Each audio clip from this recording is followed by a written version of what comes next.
ఒకప్పుడు బౌలర్లపై విరుచుకుపడిన వైభవ్ సూర్యవంశీ ఇప్పుడు అభిమానులను కాస్త నిరాశపరుస్తున్నాడని అనుకోవాలి.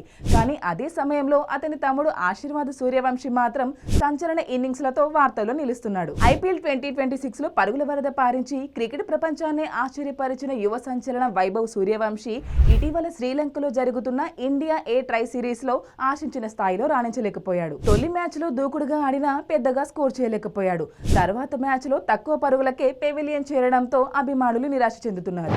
ఇటీవల ఒక మ్యాచ్ లో కేవలం 44 పరుగులు చేసి అవుట్ అయ్యాడు. కానీ అతని ప్రతిభపై అభిమానులకైతే ఎలాంటి సందేహం లేదు. త్వరలోనే బలమైన కంబ్యాక్ ఇస్తాడని ఫ్యాన్స్ అయితే నమ్ముతున్నారు. ఇదిలా ఉంటే వైభవ్ సూర్యవంశీ తమ్ముడు ఆశీర్వాద్ సూర్యవంశీ ఇప్పుడు అందరి దృష్టిని ఆకర్షిస్తున్నాడు. కేవలం 10 ఏళ్ల వయసులోనే ఒక ప్రాక్టీస్ మ్యాచ్ లో అద్భుత శతకం బాది సంచలనం సృష్టించాడు. మరో మ్యాచ్ లో 24లు బాదుతూ సెంచరీ నమోదు చేసి మరో సూర్యవంశీ వచ్చాడు అనే చర్చకు తెరలేపాడు. అన్న వైభవ్ ఫామ్ కోసం ఎదురు చూస్తుంటే తమ్ముడు ఆశీర్వాద్ మాత్రం తన బ్యాట్ తో భవిష్యత్ స్టార్ గా సంకేతాలిస్తున్నాడు. మరి ఈ సూర్యవంశీ బ్రదర్స్ భారత క్రికెట్ కు మరో సువర్ణ అధ్యాయాన్ని రాస్తారా? కమెంట్ చేయండి.